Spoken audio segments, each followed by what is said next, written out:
Beth is back, and it's about time. Yes, it is. Because we got all kinds of weird stuff going on. You know what? As you're looking around, everybody looks, what do you think? Everybody looks very, very healthy. We've got some lambs here that were born in January, and they're definitely performing quite up to standard. Well, we like our sheep, and hopefully the sheep like us. Now, we did have, we'll have to take a look at that little guy's leg who we dutied up. See what you think. Yeah, we'll have to see. He's bearing weight on it. Yeah, he is. So it's definitely looking promising that he's going to heal up. That's one of the problems with little kids and little lambs is they like to play. So that's common. Yes, it is common. And they like to play, and they like to stick their legs where they're not supposed to be. And they do break their legs every once in a while when they do that. But it is, you know, if you just go the extra mile and just splint it, and they do get better. You know, we can see the callus formation is right here. So what we're gonna do, when you're trying to stabilize these legs, what you wanna do is go above and below the joint, below the fracture, I mean. So we wanna really take the bandage up just a little bit higher, right here. Now we can let him walk on his foot, that's not a problem. But what we wanna do is we want to, and I'm gonna show you how to put a piece of tape here that'll keep that bandage up, okay? And when you're applying a bandage, you don't want to apply it too tight, but firm.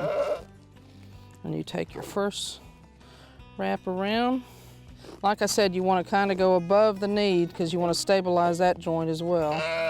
And this is where we're going to incorporate your fancy sticks. And you're wanting to put that right at the fracture to stabilize that fracture. And then you do this, and that keeps that bandage from slipping down. Okay. Well, you duct tape great. It's awesome. Well, I tell you what, he's healing up quicker than I am, but he's a lot younger than I am too. Yeah. We're going to talk about a lot of things today. You know, raising sheep is not just putting a fence around them and letting them go. There's a lot involved.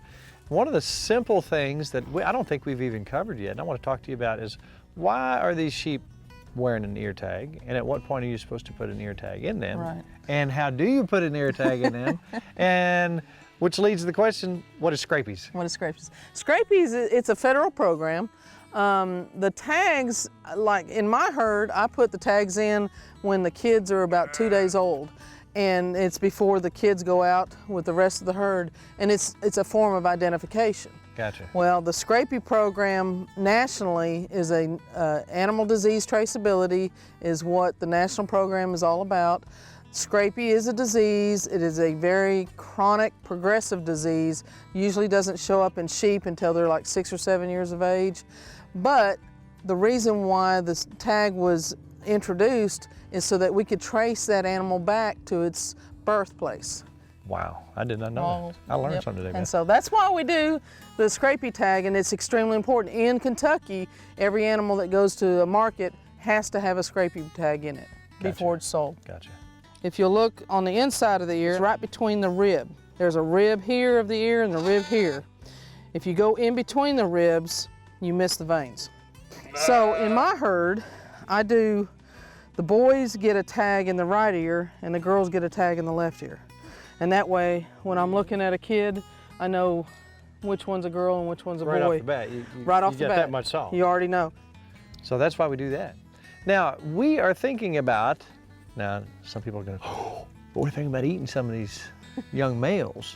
Yep. So what process has to take place if we're going to do that? What you want to do is you want to get you don't want to process a lamb or a kid until it's about 60 to 70 pounds. That's the preferred weight. Now, it depends on whether you want to get to 60 or 70 pounds at 5 months of age, or if you want them to be 60 or 70 pounds at 8 or 9 months of age.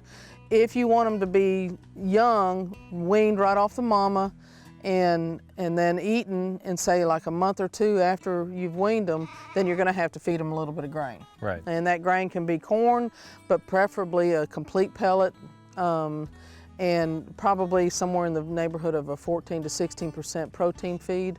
And then you can process that animal a little bit quicker.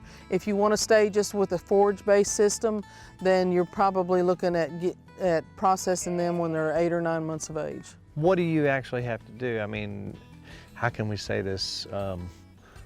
on television, keep it PG-13. What do we have to do to get them ready for that process? Okay, what we generally like to do, male lambs or kids reach sexual maturity at about 4 to 5 months of age. Right. So it would be definitely advisable if you're going to keep one for processing, you probably want to go ahead and band it when it's a young kid or lamb, somewhere in the neighborhood. You know, we are going to band these little guys now.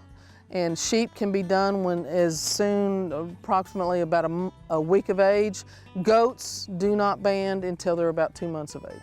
Now, when you say band, is it technically just a band? It is a band that goes on their scrotal sac, and you're literally, that's our form of castration. Gotcha. And what I do is I just pull the scrotal sac down, and then I put pressure at the base of the scrotum to make sure both testicles are down in that sac. And then I release my band, pull off, and then make sure you can feel 2 testicles in that sac. This is the classic stance of a lamb that's been banded. They're going to do this for about a couple hours. If you want to, there is some pain medicine that you could give them. It's called meloxicam. That'll help them. So but they're they'll not just, dying. no, they just want to lay around. Previous to that, do you give them something to keep them from getting an infection? Or? Yeah, what we do is when you're banding these animals, they have to be protected against tetanus. Right. Tetanus is a disease that once they contract it, there's no treatment. So it's extremely important that you, when administering a band to a young lamb or a kid, what we're going to do with these guys is we're going to actually give them a tetanus antitoxin. And the tetanus antitoxin has to go in the muscle, right like that, because the ewes were not vaccinated 30 days before lambing, and so they didn't have high antibody titers in their colostrum against tetanus. We're also going to give them a toxoid today. That'll be their first CDT is what they call it, protects against Clostridium perfringens type C and D and tetanus. I put it right here on the side of his chest floor.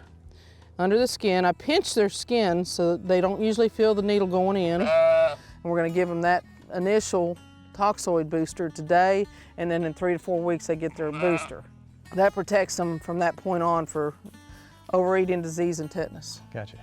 And we're also going to dock their tails at the same time. Well, let's talk about that. Yep. Why would we dock, you know, especially with hair sheep? A lot of hair sheep do not, as this ewe here, you can see has a long tail, and you don't have to dock hair sheep. But if they were to develop diarrhea or anything like that, the feces will collect on the tails, and it's extremely important in wool sheep. The flies love to go to the tails with a lot of stool on them, and they'll do what they call fly strike, and maggots will set up, and it's pretty nasty disease. We don't want that. So that's why we're going to go ahead and dock these guys' tails. Okay. When you're doing the tail, it's extremely important that you leave at least 2 digits on the tail, enough to cover his rectal area. This will just fall off. So this is the same exact thing that you use for his other body part. It's just an elastrator.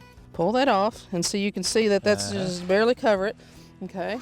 The other thing we're going to do is we're going to give these ewes, they've all had their initial, and they're going to get their booster CDT, and then we're also going to check we're going to trim their hooves.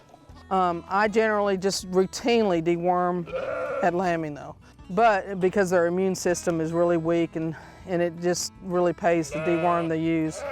This little tip here has to go to the very back of the throat, and it stimulates the esophageal groove, and the wormer goes into where it's supposed to go.